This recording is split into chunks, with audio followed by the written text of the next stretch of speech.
Hey there, my name's Aram, and racing season is about to come up. And with the racing season, the races. And with the races, the fear, the tension, how to handle that. See, I was asked the question, how are you supposed to prepare for a 2K race, for a 1K race? It's about the same. Stay tuned, this is going to be interesting if you're up for racing in 2019. Please listen carefully.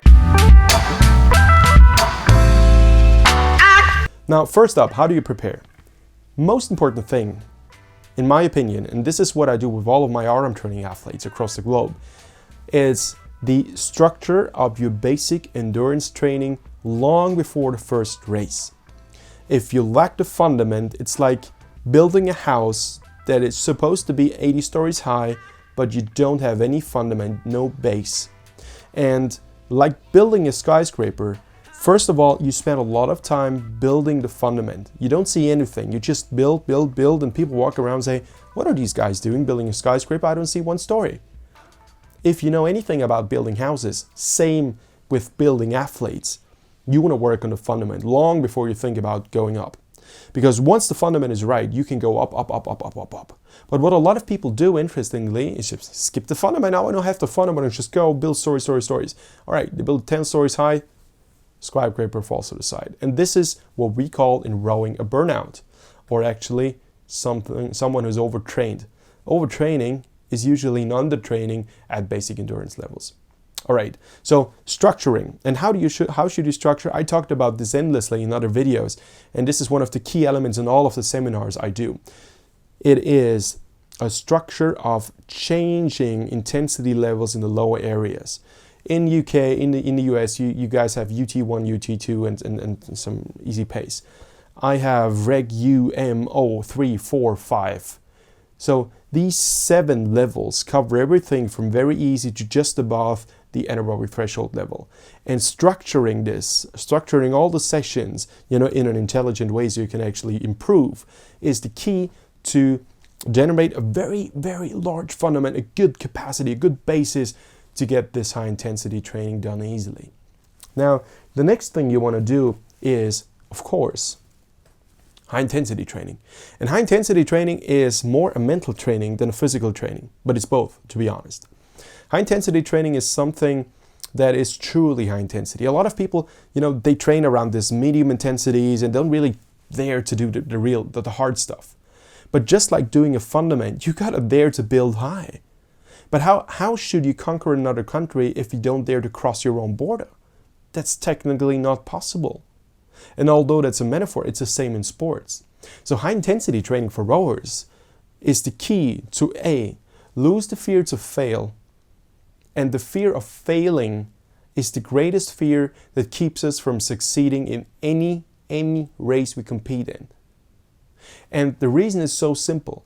If for the first time in a race we say, now I'm gonna go all out, I'm gonna give it everything. No. It's like you want to say a poem you've never studied before and you say, now at this big, show, I'm gonna say that poem out loud and it's gonna be perfect. No, it doesn't work. What you gotta do is just study that poem by heart. It's like with high intensity training. It's with going over, going across your border on a consistent basis. But if you do it too much, you're gonna burn out. If there's no preparation in terms of low endurance, intensity stuff, for a long time, the skyscraper is gonna fall. So when we do high intensity training, it's something like this. 3 minutes, 3 times with 3-minute break in between. It's just classic Tabata training. But most people just do it quick. No, that's not the goal. If you do, like say, 3 minutes full, 3 minutes easy, 3 minutes full, 3 minutes easy, 3 minutes full. These 3-minute intervals, the 3-minute section should work in a way that after 90 seconds, you have no clue how to do the next stroke. You should not know. You should not be able to say, I after 91 seconds, I don't know how I should do the other 90 seconds. If you don't know how to do it, this is when you know you've crossed the border. This is precisely when you have crossed the border, and this is when you start to develop.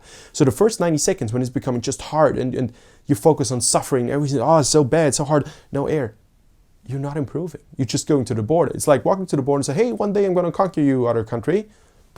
But you never cross the border. You got to cross the border. And crossing the border is no man's land. No man's land means I don't know how I'm going to do this.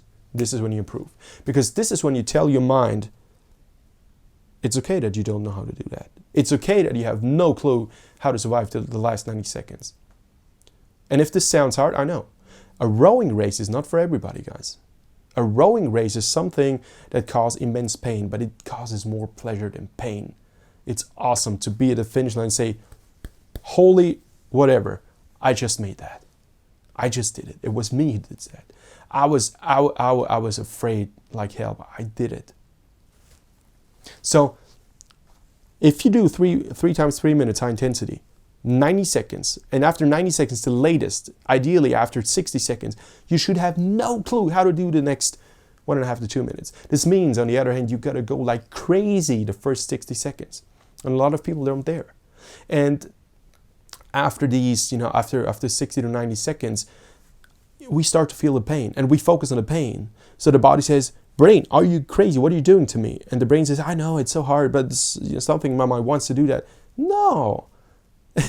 It's like, it's like amplifying everything. Oh yeah, body, you're so poor. No, the signal for the brain back should be, I'm not suffering. I want that. There's a reason. There's a reason. There's a reason. There's a reason why I'm doing this. And when you feel the pain, always tell yourself, everybody feels the pain.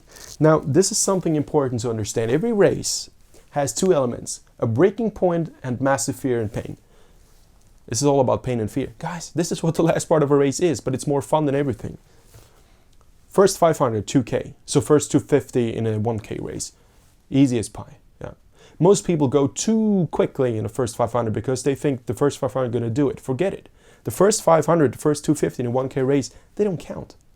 You just gotta go, you just gotta get in the rhythm. I did a video on the Polish guys in a double Lucerne last year, 2018.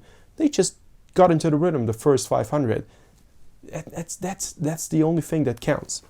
Now, second 500 up to the 1,000 meter mark. So this is when you reach the breaking point. And breaking point means you accumulate more lactate in your body than you can use to regenerate your muscle energy. And then you accumulate all this lactate you can use anymore, and it starts to build up. So the pH value of your blood changes, and this is when you start to feel pain. And most of us start to breathe heavily and think we don't get enough air in our lungs. Not true. And not having enough air in our lungs is almost never ever the case. You know what the real problem is? The oxygen that is stored, in our lungs cannot be taken by the blood. So the blood can't use, can transport enough oxygen to the muscles. And we think we need to breathe more. It's not true. We need to teach our blood to transport more oxygen to the muscles. And we need to teach our muscles to use more oxygen to regenerate energy. Now, the big point is that you do this during high intensity training. And the big point is that you can only do high intensity training if you do the basic stuff. And there's a long period of the year where I don't do any high intensities at all. And this is everything, if your peak of season is June, July, August, it's going to be everything from October to February.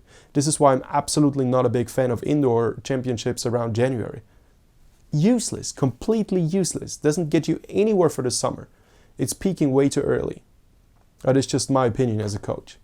Now, this is the breaking point, and most people have not dared to reach the border. So this is where you need to go, that you have no clue how to do the second 1,000.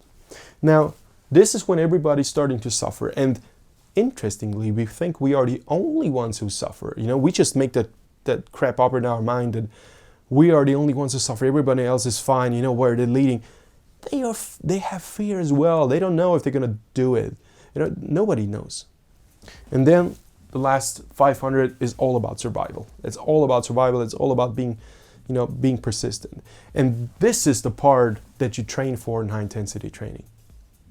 So there's a lot more to say about this, but competing in a 1K or 2K race successfully starts with the preparation. Now, if you ask, okay, I don't know if I've prepared well, you know it. And if you have not prepared well, tell yourself one thing during the race. I want to fail. I want to fail. I want to give everything, and it's okay if it's not enough. And this is the greatest fear that we carry around with us in anything we do, not just rowing, in anything we do. What if we give everything we've got and it's not enough? Perfect. We call that failure, and we call it just another step on your way to success. It's very simple. If you never, ever, ever dare to fail, you're never, ever, ever, ever gonna grow. What a sad life. Don't worry. I failed so many times in my life. So many times. And you know, we are afraid to fail because others will make fun of us. No, be afraid to succeed because people try to get you down. Don't worry, it's just a good side effect. All right, guys, if you have not subscribed to the channel, subscribe right now. And I'm looking forward to see you all at the spring training seminar here in Vienna in Austria. And I'm looking forward to see you all on rmtraining.com. Have a good day. Talk to you soon. Bye-bye. You went to the screening of Pull My Daisy? Did you enjoy it?